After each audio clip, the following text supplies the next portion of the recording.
Hey, everybody, and welcome to the Everything is Fine, Nothing is Ruined podcast.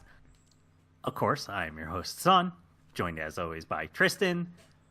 This week, we are continuing his journey as he rewatches everyone's favorite animated show about a family. And folks, don't worry, we're going to hit all your favorite family members this week. We're going to talk about Bruce. We're going to talk about Dick. We're going to talk about Jason, Tim, Barbara, and of course, Alfred. How could we forget them? We're going to have them all. But Tristan, just like always, favorite episode, least favorite episode. Let's hear them. Of what? Of what, Hassan? What is the show that I'm talking about in this case? You just gave me the Bat Family. That's... Yeah. Yeah. You said you're talking about everyone's favorite animated family.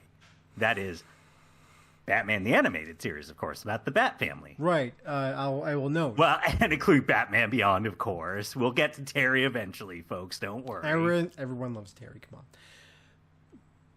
Technically, he's Bruce Wayne's actual son. Technically.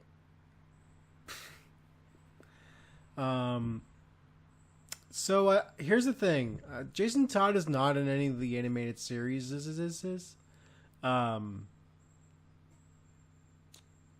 Same with Stephanie Brown. I think you mentioned her for a second there.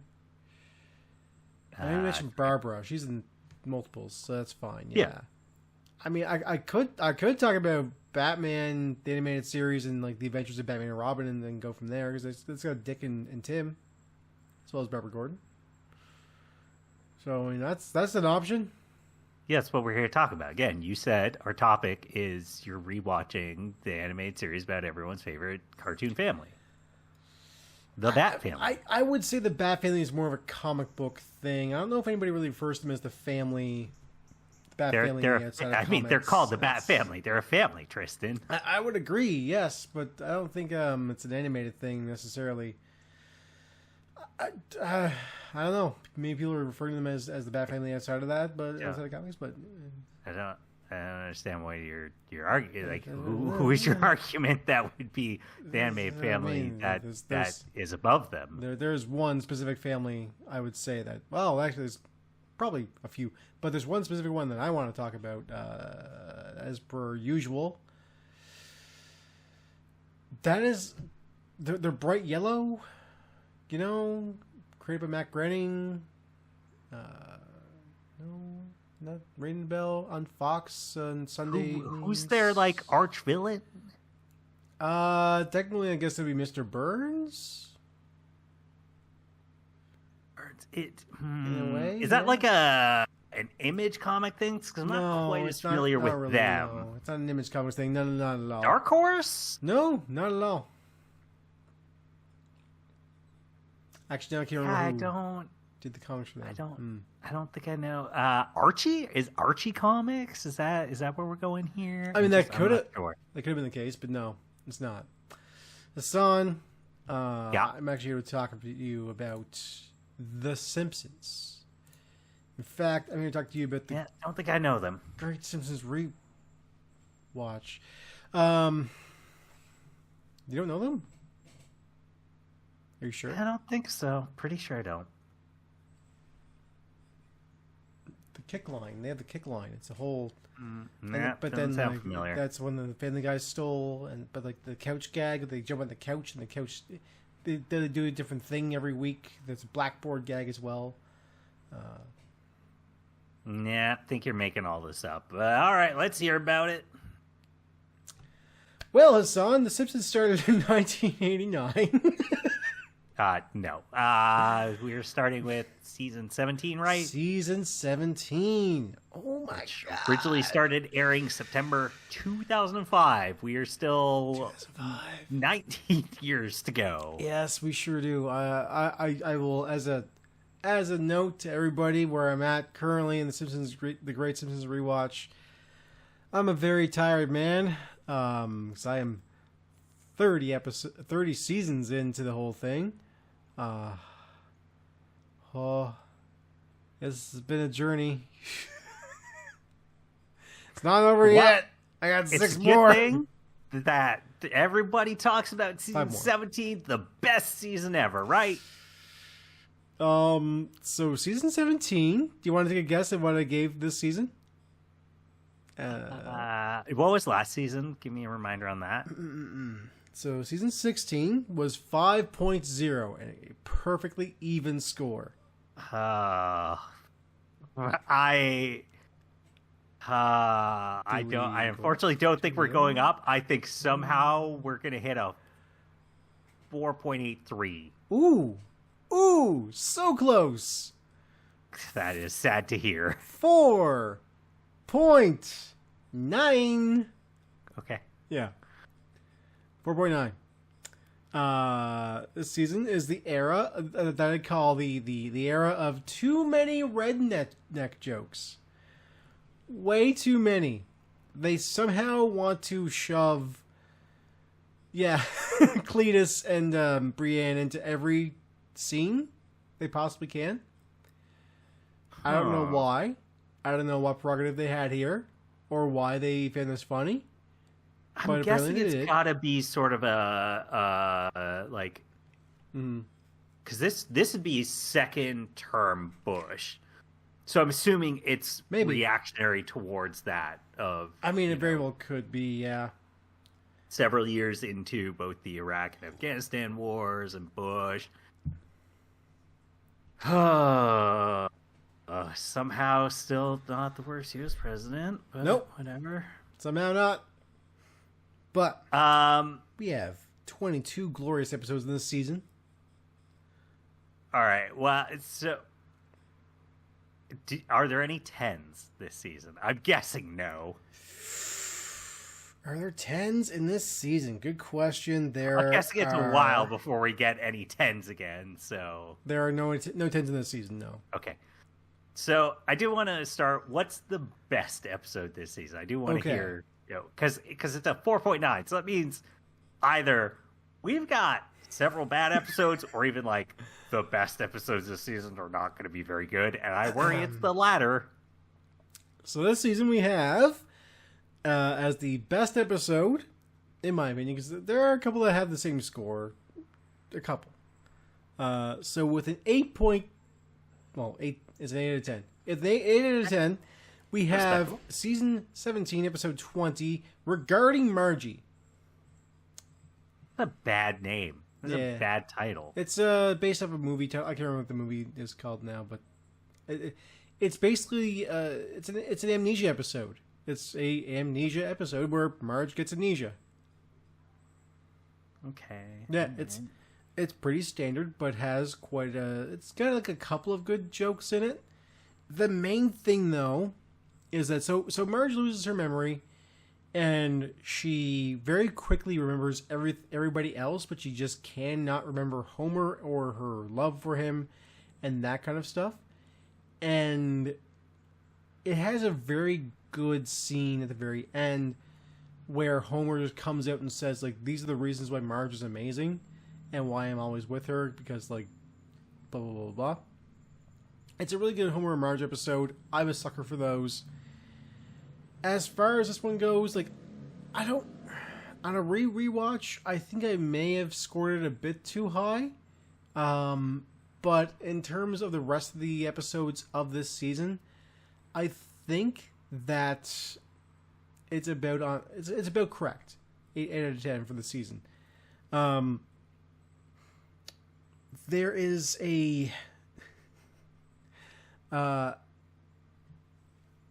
there's a very good speech that Homer gives at the very end. So like the way this works out is that Marge she just cannot fathom being with Homer. She's grossed out by him. He kind of he does this thing where he tries to get her to remember their romantic times together by just kind of explaining where they have had weird sex, like where they conceived Bart, for instance.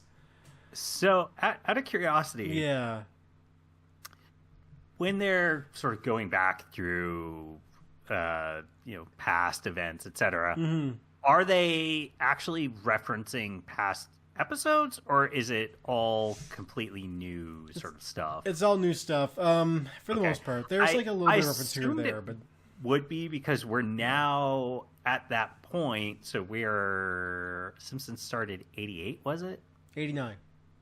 Was it 89? Okay. So we're now 14 years into it. So I assume they'd have to do that, because in order to, unless, you're referencing relatively recent seasons, like referencing some of that stuff, it starts to get weird if they actually went back to it to try and be, oh, yeah, remember when we did it at, you're talking, I mean, there would definitely be like big popular things that The Simpsons referenced and actually had, real stores that just would not even exist anymore at that point. So I mean, I'm not surprised they had to do that. It is a little bit I mean, like, there are disappointing in a way that, hey, here are these characters that actually do have legitimate long histories that you could draw on, but because of the immutable nature of their age and time and place, that you can't actually do that. Sort of, yeah. The way this one kind of flows, it's more so, how can I put this? It's a pretty typical episode for Homer and Marge. Even though this is the only amnesia plot they have in the series, as far as I have watched. Nobody else has really gotten amnesia as a plot point, especially not Marge. So I kind of feel as if this one, I don't know, it kind of earns its place enough. But I mean, like, yeah, by this point, we already know the history of Homer and Marge. We already know what's going to happen. We already know they love each other, and their whole, like, their love is eternal, and therefore it's never going to come, like, nothing's going to come between that. Even though they depict in, like, future, like, the future episodes where they go to the future, Homer and Marge are usually divorced in some way. Or separated or whatever.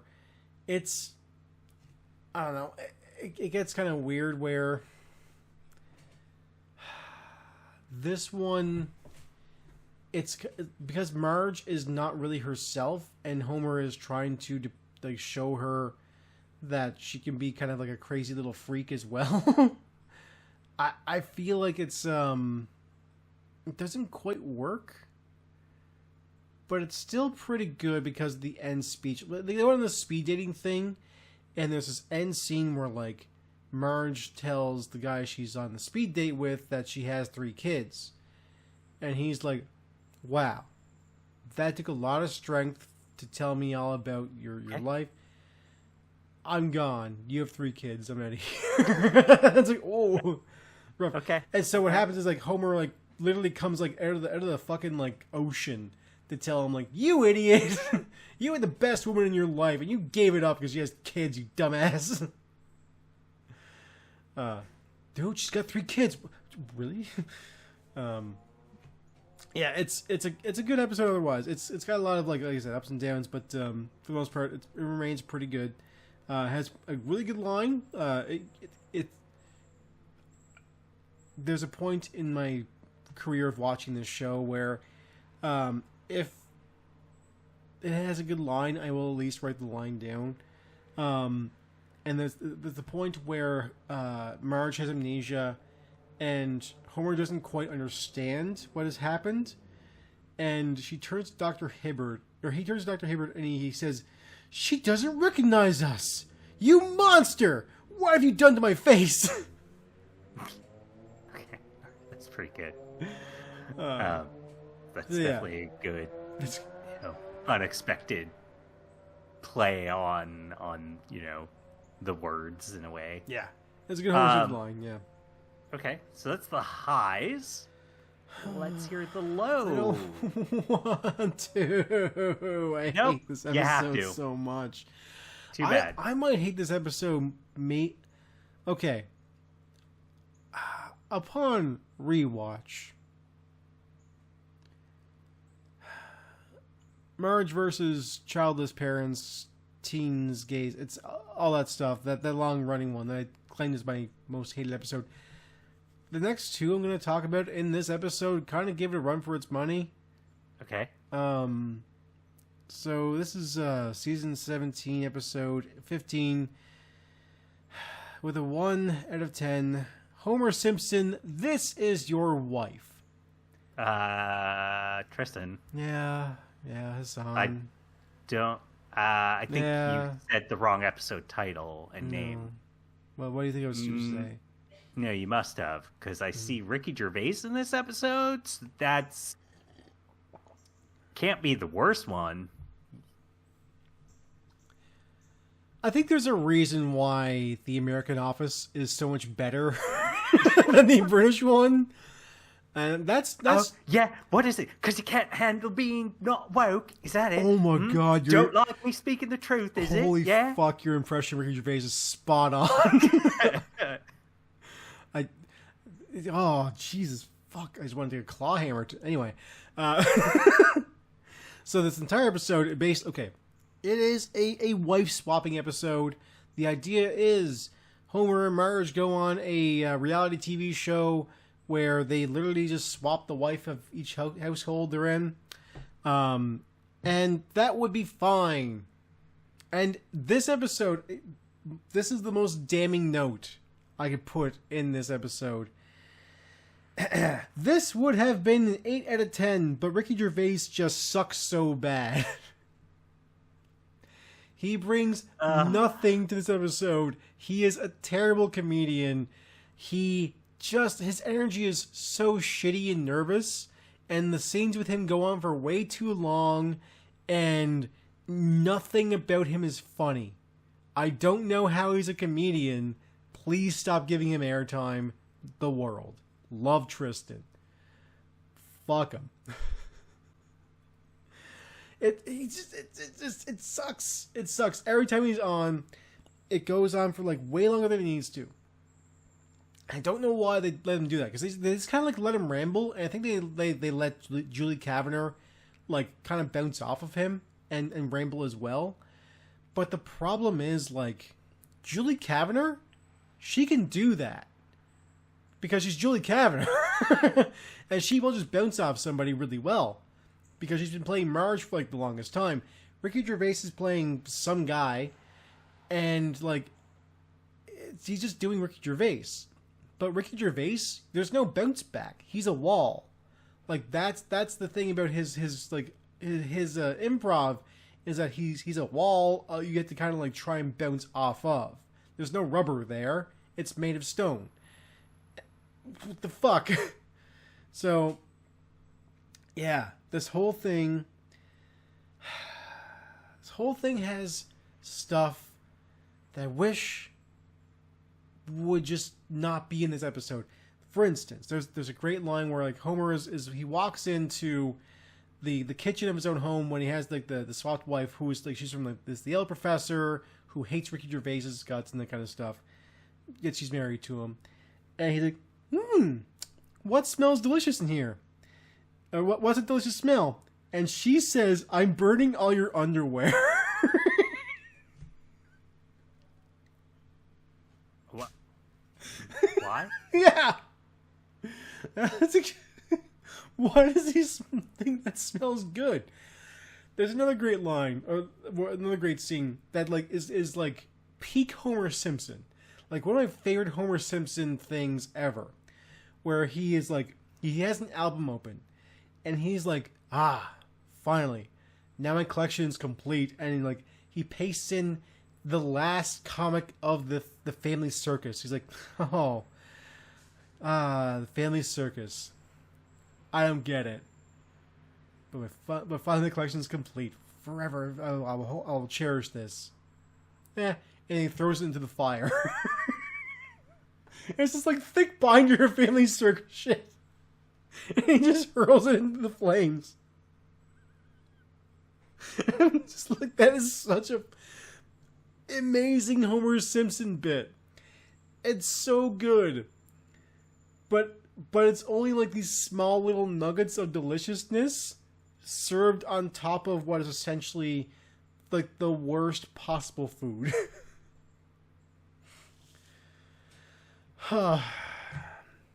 And then Ricky Gervais is there. Yeah, Ricky Gervais is there. Yeah, it's even got like a really good like little meta joke where like Homer's like they're going to the Fox lot, and Homer's like, oh my god, it's Dan Castellaneta. Say something funny, man. Wait, what? Yeah, he yells at himself. Is that the first time they've ever had them? That's weird. And Dan just uses his normal voice. He says, "Stay inside of the cart, sir. You might get hurt." It's a good little meta joke. It's fun. Like, it is. It's very weird to have it though. Yes. Do they come back ever again as like the weird? Well, they might, but I don't know. It doesn't matter. Sure. But I think the only one that's ever done that is Dan Castellaneta though. So. Yeah. Otherwise. So it wasn't the full cast. It was No. Oh, okay. Yeah. That'd be very funny if it was the full cast though. I would like that. But yeah, this is an episode that like has some really truly good stuff in it, and it only runs. It somehow the runtime is only 23 minutes long, but I feel as if I watched this episode for a fucking year straight. So, just how much you love Ricky Gervais. That's right. Yeah, that's how much I love him. So that's why it gets a 1 out of 10. 1 out of 10. Ricky Gervais. He is a 1 out of 10 comedian. Anyway, so what's your... I just checked. I have some bad news. Ricky Gervais is not on Cameo, so I can't get you any like custom messages for him. I know. That's sad. Yeah. Because, could have got you a custom message from him telling him he knows how much you love him and that. It's a real shame. Aw. There are apparently impersonators of him on there. That's okay. You can keep this, that's fine. Yeah, keep that. So, okay. The one I need to talk about, because the opening of the Wikipedia summary juxtaposed against who they got as guest stars is kind of upsetting to me. And that is episode 14, Bart Has Two Mommies, where Wikipedia, the first line of the summary is... A monkey holds Bart hostage while under Homer's care, leaving Marge to figure out how to get her son back. Yeah. And the guest stars... Yeah. And I'm going to start from, like, I think least impactful to most, but Antonio Fargas, who was a blaxploitation actor, best known as Huggy Bear in Starsky and Hutch. Yep. Dave Thomas... Yes. Noted Canadian actor of Dave Bob Thomas and Doug McKenzie. Yeah. And then Susan Sarandon. You get these three people, and then your plot is a monkey holds Bart hostage? What are you doing? I don't know. I don't fucking know. This is why Season 17 is the way it is. By the way, 7 out of 10 on that one. That's a surprise. I know. That summary looks bad. Yeah, yeah. This episode, like, it's... Again, we're at a point where I'm kind of grasping at straws. Any good thing that could help bring up an episode will probably bring it up a little bit, with the exception of episode 15, which would... whatever. But this episode is not that bad, in my opinion, but it so totally wastes the cast. Like, my God, that cast is just unused. Because, yeah, it is mostly just Bart is in an ape cage, and they don't know what to do, and he's, like, befriended this ape, and, like, he now has this mom ape, and Marge is off, more or less, just, like, hanging out with the Flanders boys? Because of jealousy? What the fuck? Okay. And Susan Sarandon. You got Susan Sarandon. They got Susan and that's Sarandon. what you come up with. Yeah. Like, this episode, like I said, it's 7 out of 10. I remember there being a lot of, like, pretty good jokes here. So at least there's that. But again, I think if it didn't have that, yeah, it's probably like a 3 or 4.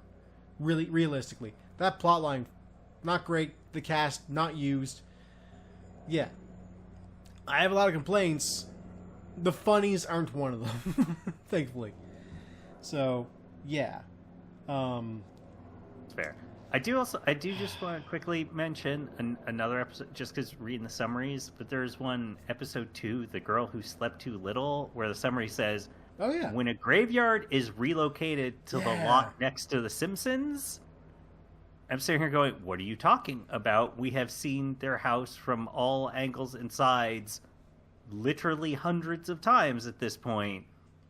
What do you mean, the lot next to the Simpsons? Yeah, there's no lot next to them. No, there's not. Like, there is, but there's not. But there also is, but there's definitely not. What are we doing here, guys? Come on. Springfield is a nebulous, ever-changing area in space-time. And this proves it, because there's also a season where Homer befriends his backyard neighbor who would be in that lot next to the house. Yeah, because there's a... I mean, it's kind of weird that at this point, I'm pretty sure the only neighbors that we directly met of them, as in, directly touching their house, is Ned. I don't think we've ever met. No. Whichever neighbors are to the... If you're looking at the house to the right of them. So they use that house, to the right of them.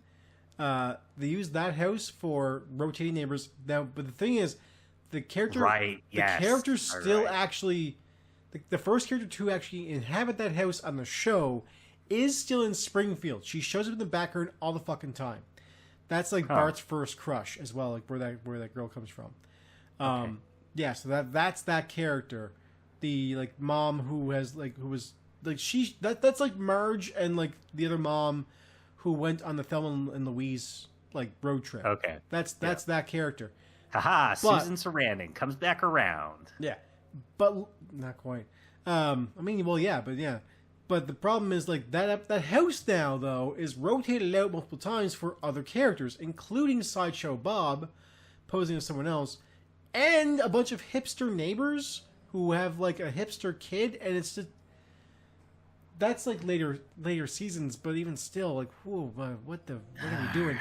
Well, all right. Moving on, season 18. This is where everybody says best episode of The Simpsons ever, right? We're rocketing back up. Son, do you want to guess what this season gets? I'm going to be optimistic and somehow say it improves. Yeah, so I'm going to guess 5.07. Ooh. I thought you were optimistic. That's too low, Hassan. Oh. Too low. 5.45. Okay. All right. Decent recovery. Upswing.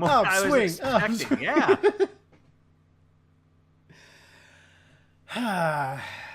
Yes, we are in an upswing. It's good. When an upswing happens, you have to grab onto that and you just let yourself go with it. Because, my friend, these are rare. Past this point, upswings are hard to come by. So when you find an upswing season where it's like, holy crap, they tried. My God, did they ever try in this one? You just gotta just let yourself get taken along for the ride, which is sad. It's really sad, because here's the problem. When an upswing season happens, and I'm having a good time, you know what happens? I watched that whole season in one sitting. In a day or two, basically. More, yeah. So, that sounds like a mistake. It is. Because what that means is I'm not savoring how good this season is. I was like, give me more. Holy crap, it's good Simpsons. But then I get to the bad seasons. And I go, oh, fuck, this sucks. Oh, I don't want to watch this anymore. Then I'll just turn it off and go do something else. And then forget about it for a few days. And then it's like, okay, back to this. Oh, I'm only on episode 6? No! I watched 2 more. I drag my feet again. Yeah. But that is not this season. However, I will point out, when we get there, this does have what is regarded as one of the worst episodes of all time in The Simpsons. Okay, all right. So I'm assuming there's no 10s in this season. Son, that's where you're wrong, actually. Oh. Yeah.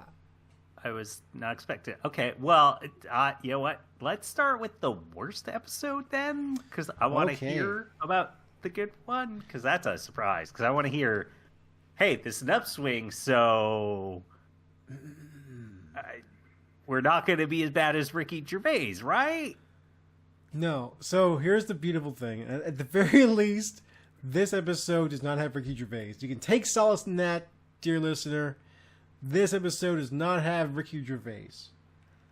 However, this episode, which is a 1 out of 10, the boy's a bummer.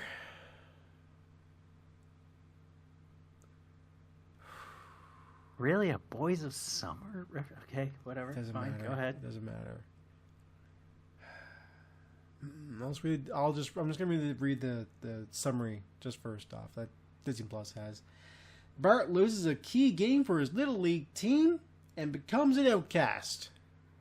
Son, what do you think that means?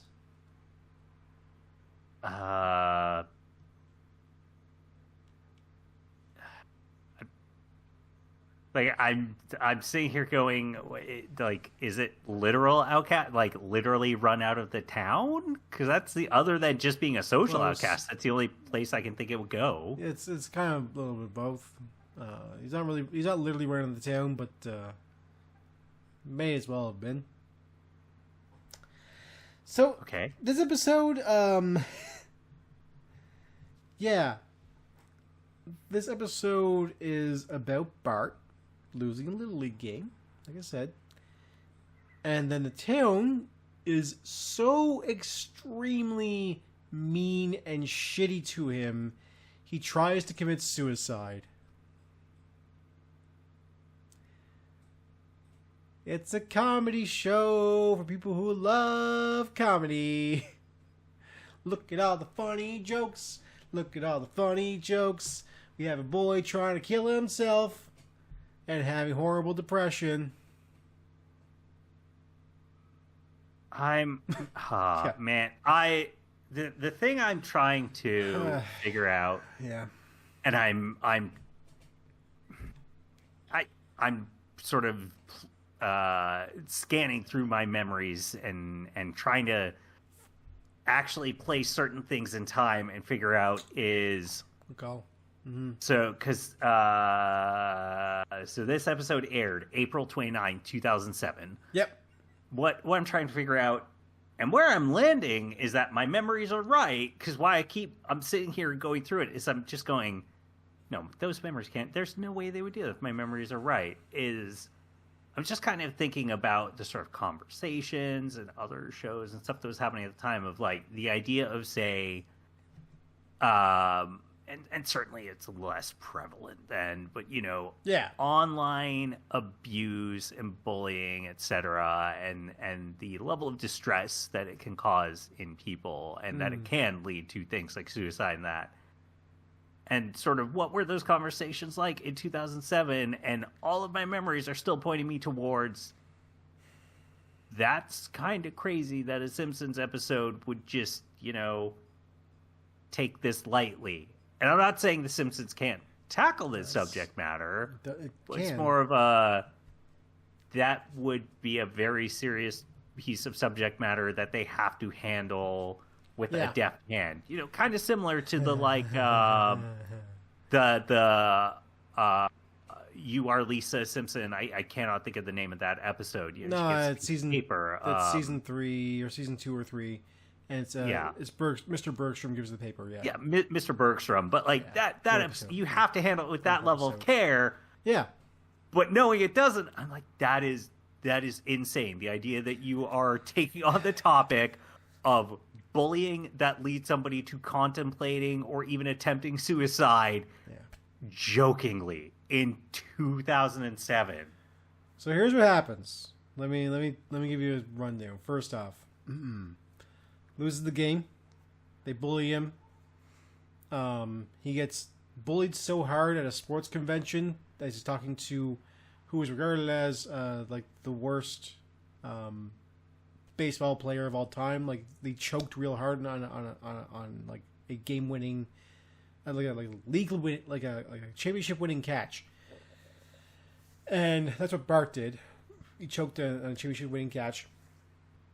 And he goes, "Oh, you're Bart Simpson? Ugh, get away from me," kind of thing. And then everybody like points and laughs at Bart Simpson. And the sound goes quiet, and it just is Bart crying, just literally shedding tears in public. Just like it's a heart-wrenching scene. And then the town wakes up to, all across the town, are the words spray painted, "I hate Bart Simpson." All across the town. And Marge's like, "Oh, who could have done this to my poor little Bart?" And Lisa's like, "Oh, I think I know who it is." And she points at Bart Simpson on top of the water tower, who is spray painting, "I hate Bart Simpson." And he's hanging from a rope, like holding onto it. And he says, and so the town gathers beneath the water tower, and he's in mid spray painting. He's like, "Look, everybody, I hate Bart Simpson too." And then he just lets go and tries to kill himself. Nope. Not how you handle this. He doesn't die, obviously. Yeah. This is the worst part to me. You could do that. That's not the worst to me. It still sucks. Not the worst to me. You could do that. The worst part is, Hassan, this is the one time, if there's ever any time, ever truly any time, that Marge needed to channel that Canyonero road rage, it was here. Right now. Yeah. This is where Marge should have gone ballistic. She should have punched somebody. She should have like gone wild through that crowd. There could have been no stopping her. But she goes out and she gives a Marge Simpson lecture to the crowd who is gathered at the hospital where Bart is to further chastise him. And she goes like, "You are all terrible. You should all be ashamed of yourselves." The typical move that Marge Simpson would make. But again, this is where you go atypical. The reaction here is for Marge to be like, "Go fuck yourselves. You're dead to me." Here's the fix, because again, we can't have this just be, this is a comedy episode for comedy people, love comedy. And the fix is, Lisa comes out and says, "Hey, no, we could just replay the game and let him make the catch." No. Nope, absolutely not. What are you doing? Yeah. I had to look it up to try and timeline it. I was right. Yeah.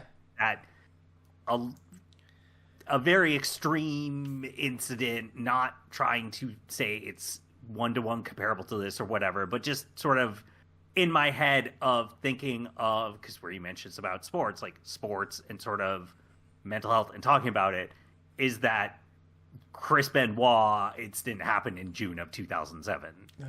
So it's that thing of, my memories are 100% right, that this is the time frame and period where, to be fair, nothing about this feels like it is appropriate. Yeah, to be fair, inappropriate timing, but like this episode would have been in the can like 2 years before. Well, no, I'm not saying this was ever in response to that. I just mean in terms of like those discussions around mental health, and that, how it impacts everybody, including athletes, happening at this time. So it is just insane to me how poorly they handled this. Incredibly, God, like what?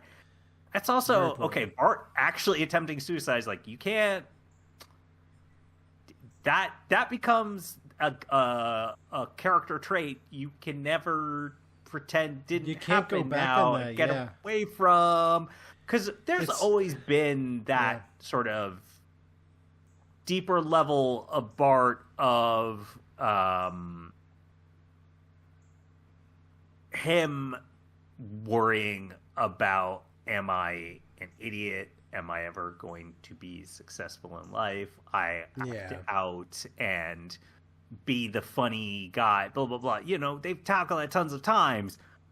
But this is such a step farther than that, where it's now like, hey, you're going to be doing stuff 10 seasons down the road where, you know, oh, Bart's acting out this way or he gets sad about this, where every character should be very worried about him kind of thing. And exactly, yes. I don't know why you do this. This is... people in charge screwed up by allowing this to happen. Oh, yeah. I'm just not immediately going like, no, guy, this is too far. This changes things. This is... Regardless of how poorly or good we handle it, we can't do that with these characters. This is too much of a thing that would change everything about how they're supposed to interact with each other. Yep. This would have changed the status quo in any other show. Yes. Which is fine to do. Like, The Simpsons has to adhere to its old status quo. It has to go back to reset the ground zero each time. That's kind of like one of the rules that, like, no matter what, we go back to zero and we keep going all the way back to zero each time. But there are times where that doesn't happen, and I think that this could have been one of those times. The problem of this episode, and you kind of mentioned it a little bit ago, is that after this happens, this is now in my head that this is the boy that tried to commit suicide on a comedy show, and it follows Bart around for the rest of the season, I find. Eventually, I find myself like moving on, get past it kind of thing, and saying, hey, this happened, that sucks, it's a bad episode, whatever, let's just keep the good times rolling, maybe. Yeah, not a good episode, and I wish it was better. No, for sure. Yeah, I can see how that's a bad episode, but I do want to hear about, so is there only... boy, this is a hard segue. Is there only 1 10 this season or multiple? Just one. Just 1 10. Okay. Let's hear it. What's our 10? We got... Ooh, it's a good 10, too. Season 18, episode 6, 10 out of 10. Mona Lisa. Okay, so I saw this episode, and I literally had to go into it and double check, because when I saw the guest stars, I was like, that can't be right. There's no way there's a Simpsons episode that has both Tom Wolfe and Gore Vidal in it. That is... You're forgetting also, so those are like the big ones for me. It also has star. Michael Chabon, Jonathan Franzen, and J.K. Simmons. Yes. But Tom Wolfe and Gore Vidal were together in a Simpsons episode? Wild. Yeah. This is great for literary nerds, by the way. Like myself. And also Franzen and Chabon's, like, their relationship in this show is amazing, because Chabon's always kind of like thrown out like, yeah, my best buddy Franzen, and Franzen's like, fuck you, Chabon, more or less. Where like they're at a panel and they're like, oh, what's one of the biggest pieces of literature that has inspired you in your writing? And the Chabon's like, well, I have to say my buddy Jonathan Franzen's latest book. And Franzen's like, yeah, mine's actually War and Peace, or whatever he says. And Chabon's like, I threw one out to you, Franzen. We start fighting. It's good. It's a good relationship. I love that. Tom Wolfe in this is amazing. He uses so many exclamation points. It's a great character. I mean, it's himself playing himself. It's good. Why is this a 10 out of 10? I wonder why me, the poetry nerd, with an episode about this undiscovered recluse who is a poet deep down in his soul, gets discovered as a poet, would like this episode. by the way, this is actually an episode technically about Emily Dickinson. Even though Lisa depicts Mo as T.S. Eliot, she's right about his style.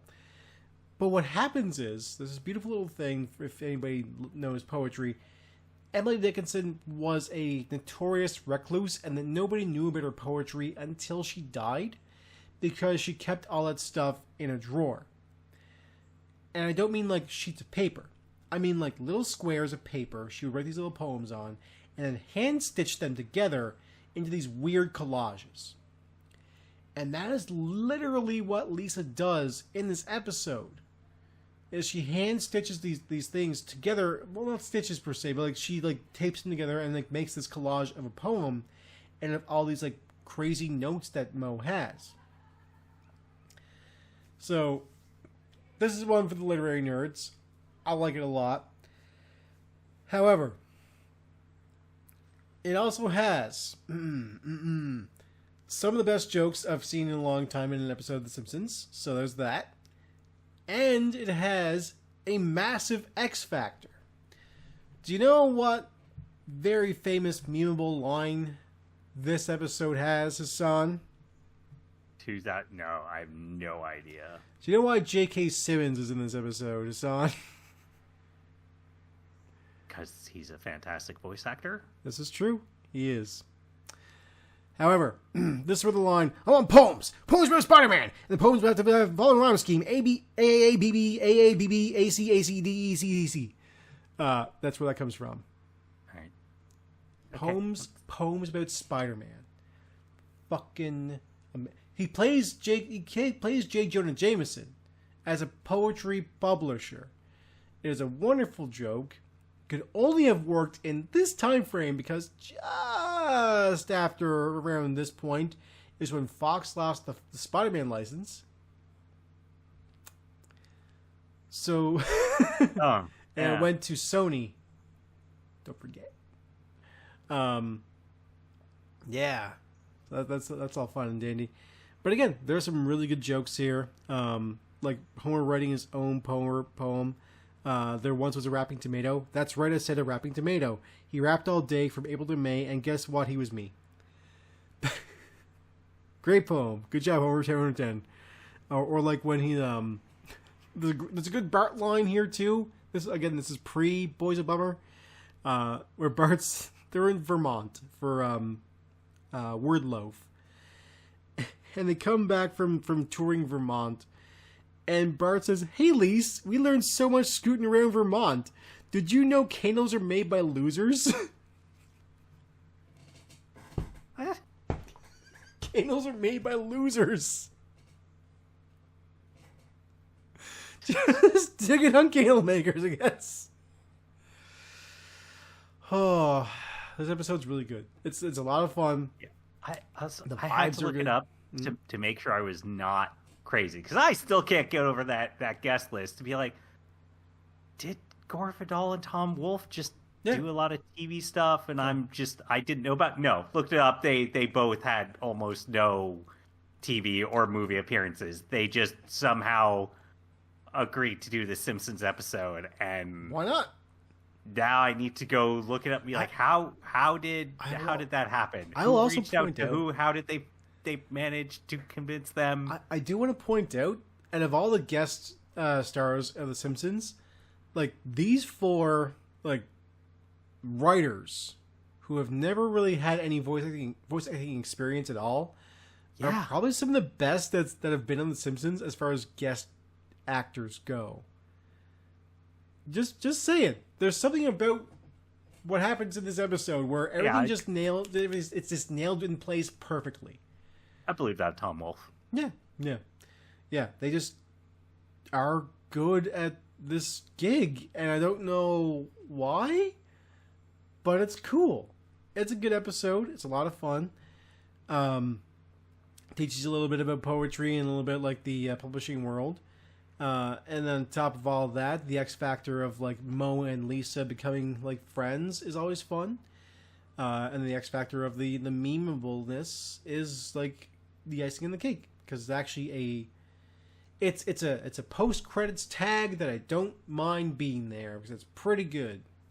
Otherwise, there are a lot of post credits tags. I should point out this season and the previous season are the seasons where they start really like doing like post credit tag scenes like during the credits kind of thing. We'll have like a little bit of extra episode they just wanted to stick in there for no real reason, and it usually sucks. But this one's legendary. So, okay. Legendary factor. All right.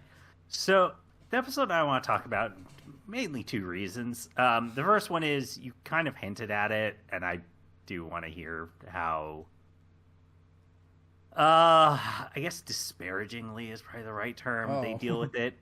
So, it's episode 14, Yokel Chords, which is Lisa becomes a tutor for Cletus Buckler's children after Principal Skinner bars them from enrolling in Springfield Elementary.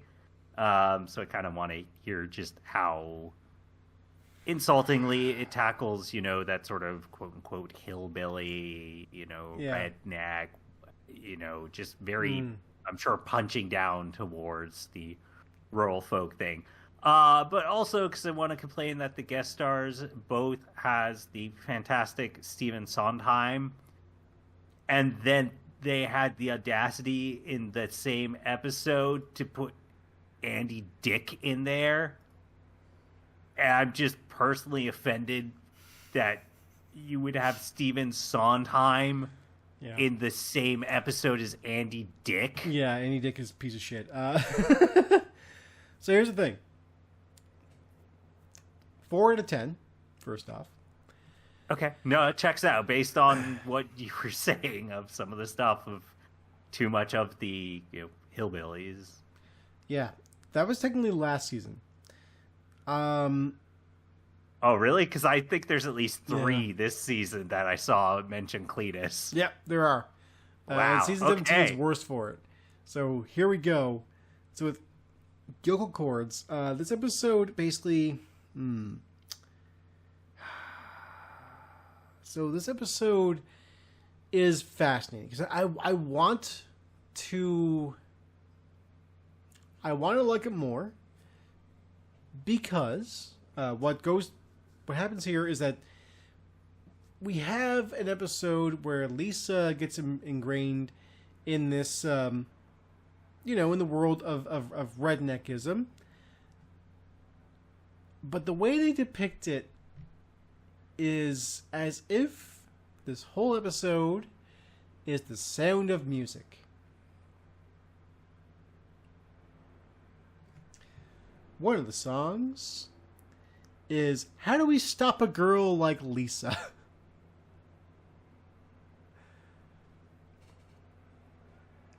Which the song... You got Stephen Sondheim, and the parody is not involving a Stephen Sondheim work. Nope. Yep. Okay. All right. No, whatever. Yeah, that's just where we're at, I guess. What would you... We got Stephen Sondheim, what? and we didn't do a Stephen Sondheim... Well, what would you want it instead? Oh, I don't know. West Side Story, Sweeney Todd, Sure, yeah. Overplayed, all of them. Unbelievable. Yeah, it's ridiculous. Also, one of the reasons why I gave this a 4 out of 10 is the X Factor dropped real hard off because there's a kind of weird anti-Semitism joke in the episode, which is parodying the sound of music somehow. Somehow you added in an anti-Semitic joke in an episode where you parody the sound of fucking music. What's the joke? I can't remember off the top of my head. Joke. Okay. I also wouldn't want to repeat it anyway. But like, here's the thing. I think it's so Andy Dick. I believe it's based on him because I believe isn't he Jewish? I can't remember now. He may not be. Let me check. Yeah. But yeah, it's a very classy episode. Let's point that out. It's they didn't do a good job with this episode, and it's not. It's kind of whatever. It's look, the main thing is they tried, I guess. Or I guess they've tried to try, which is the real point. I guess the problem of this episode is that like there was an effort that was made, but it's such a small effort compared to everything. I think they're banking on the idea that this musical feature could actually carry the whole thing itself. Because it is 100% a recreation of the Sound of Music, and I think that's a good idea to twist it where it's like, okay, instead of a poor person helping rich spoiled kids get more culture and more love for like nature and that kind of stuff, it's someone who is kind of not spoiled, but someone who's more middle class, like upper middle class, dumbing herself down to like the lower class yokels, and being with the Spucklers, and it's an interesting idea. It just doesn't really work. And it's not in the concept. The concept is fine. Whoever thought about that's good. You did good there. You just didn't really follow through on the threads, you know? Because the problem with musical episodes is you have to nail them the entire way through, because all it takes is one, the songs, whatever, it's so, and it's just it just it kind of ruins the entire episode, right? It's I mean, and it's kind of true of like all musicals, right? Is that, hey, when you just have people talking, if something drags on a little, or if something doesn't quite land, it's A, easy to forget, and B, it's typically going to be a lot shorter than, I mean, most musical songs tend to be longer than even just sort of like a standard radio song, right? Those tend to be 3-4 minutes max. Musicals can be much longer, so it's definitely a lot just harder to do those and nail them throughout of it. Yeah. It kind of sucks that Simpsons didn't do it, because I mean, they've definitely shown that they have the chops for it, right? I don't know. To me, one of the most iconic Simpsons moments is when they did Planet of the Apes, the musical. Yeah, exactly. How there's 3 songs in that are all these incredible moments where they have the Dr. Zayas song, the every chimp from chimpan A to chimpanzee, and then the final one where he's on the beach. They're all so good. And then for them to just fail a full musical episode is just real disappointing. You go, oh man, you guys had, I mean, I can sing. That is such an incredible moment. Yep, exactly. I mean, like beyond that, like beyond that one, like they have done this before. They've done Mary Poppins, and this was softball. The Mary Poppins episode was a softball. This is a softball episode. This is like, here you go, you lob it, you hit the home run. What happened? This should have fucking worked. There's a whole episode about like, a whole song in this episode about how like the kids get culture, and it's about like how things are not so lame anymore. Set to My Favorite Things. Oh, okay. Yeah. I can see how you do that. On kittens. Yeah, that kind of thing. But it's more so like ventis and lattes and books in a bookstore kind of thing. And it's just like, it doesn't quite hit, you know? Like again, there's an attempt. There's an attempt, but it's just not a good attempt. Like the idea is great. This could have worked. And it almost does. It's halfway. It's like almost halfway there. But it just really just falls down. Also, at a certain point, they just lose the Sound of Music idea, and it goes on to other things.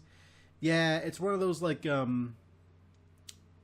not that much the plot just takes off in a different direction, but they sort of are like they had this one idea with the Lisa culturally like making the smuggler kids more culturally sensitive, and then they get on the Krusty the Clown show, and they're just all exploited for. I mean, for their musical talent because he sees them singing. He's like, "Wow, what an act! You're on my show now," kind of thing.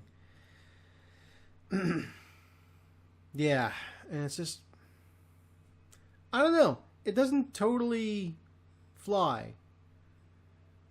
I wish it did. There's something there that could really work, but oh well. That's that's just it. Good thing it didn't have any iconic musical guest stars, huh? Mm-hmm. Mm-hmm. Good thing. Good thing you didn't have any iconic musical guest stars. What if the most important people in the history of Broadway say? Matthew Broderick? Yes, Matthew Broderick. Yeah! He was on Reading Rainbow. Yeah. Was he? He was, yeah. All right. Anyways, we should wrap it up. Yeah. So, any last things you want to say? Okay. These 2 seasons are emblematic of one thing because we start getting a lot more. I didn't point out the animation style in these 2 seasons. They start using a lot more like 3D stuff and more like weird 3D tracking and that kind of shit. It's not so bad. It's not like rampant or anything. It's tolerable. Especially when you go like, oh, this is from like between the periods of 2005 to late 2007. You kind of are like, yeah, you know what? No big deal. But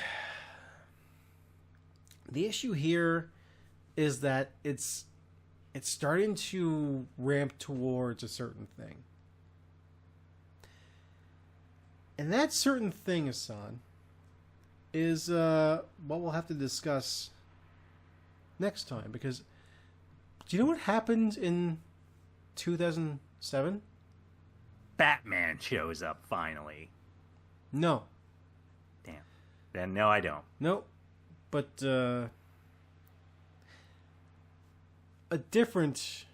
Well, Batman's known for his movies in a way.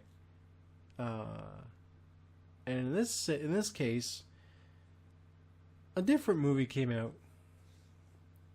in 2007 as well. Batman Begins? No, whatever the first Christopher Nolan one was called. Batman Begins, yes. Okay, yeah. Yeah. I think that was in 2006. And then The Dark Knight was 2008, I believe. No, or 2005 actually for Batman Begins. Yeah, I just realized. Thank you. Yes. So what I'm actually referring to as, which is what we'll talk about next time, it'll get its own episode. It is the Simpsons movie comes out this point in time. Yeah. It's an alright movie, honestly. Is it? Yeah. I said alright. I didn't say amazing. I just said alright. Or is it amazing? Or is it like truly great?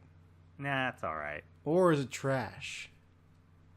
The thing I most remember from it is everybody making Spider Pig references and me just going, ugh, yeah. No, that's a real thing. Its name is Spider Ham. People are like, what? Yeah. It's like, yeah, Peter Porker. And then Peter thank Porker. God Spider-Verse came out because now everybody knows that. Yep. And now I don't sound like a crazy person. Exactly. People are like, haha, I love that joke. It's like, yeah. Yeah, wasn't. Yeah. They didn't come up with that themselves. No, those, ripped off. That joke already existed. Yes. Yeah. So, that's the thing with them referring to. 2007, the movie came out, and to kind of ramp up towards that, they started using a lot more of the techniques to experiment and get themselves ready for the movie. So this is why you see a lot of these little like techniques popping up throughout the episodes, like 3D tracking and more effects that you wouldn't expect from a Simpsons episode. It then bleeds into season 19. We'll get there when we get there. But season 19 is very much like the first real, starts becoming the first real HD season. And they needed to kind of get themselves up to HD quality to get to the movie. Because they've been shooting on, they've been making the episodes on 4:3 for the longest time. You know what doesn't fly in a movie theater anymore? 4:3. Actually, it hasn't flown in a long time. No, yeah. Even by the point where they were airing movies, having a 4:3 movie, like Wes Anderson put out a 4:3 movie, which was Great Budapest Hotel. And what year was that? 2009, 2010, something like that. Yeah, somewhere's around there. I think. Yeah, and that was irreverent. Whoa, we didn't wow, a 4:3 movie. We haven't got one of those in 40 years, kind of thing. It's yeah, right. So yeah, the ramping up towards the movie is what's happening here, which is why I think these two seasons are pretty swingy. Because they still want to make the show good, but they knew they had an ace in their pocket, which was the movie. So I know they didn't put all of their best effort into these episodes, because why would they, when they should have their best writers and their best staff working on the movie? So yeah, we'll talk about that next time though. All right. Well, in that case, why don't you tell people where to find us? You can find us on Twitter. We're at EIFNAR. You can yell at us about Simpsons and how much you really loved Boy's a Bummer, you fucking sicko. I had to look it up. Do you think they did that because in 2003 the Ataris did a cover of that and it got kind of popular? Boys of Summer? Yeah. I don't think so. Do you think that influenced why they did that? Because that'd be weird. I don't think that's the... I mean, maybe. It's a decent cover, but I don't think that's the case. I would assume not anyway. All right. Yeah, I don't know. Although, I don't know. You know what? The Simpsons writers have done weirder things for weirder reasons. So, that could have been the... Someone could be like, yeah, this song is the shit, and I'm going to fucking... Yeah, make this the thing about the... I don't know where the connection is. Anyway, go to our Spotify and iTunes page. Leave a review, click stars, do the thing, eat an apple. I guess that's what you do when you're on Apple's, the whole platform. It's a thing. If you're on YouTube, there's a button. There's buttons somewhere around here. Just mash away. Mash them. And also tell your friends about how much you like our show, and maybe they'll trundle on over to our show and plop themselves down, and they'll flick on the TV, because I guess you watch us on TV now. You look at us on TV and you're like, oh, I love watching their show. It's just two guys talking at me about The Simpsons. Kind of like, Siskel Ebert, yeah, sort of. I don't know if that reference means much anymore. I'm Gene Siskel, and you're Roger Ebert. Oh no, I'm dead. Yeah, both are. Oh, are they both? Okay. They're both very dead.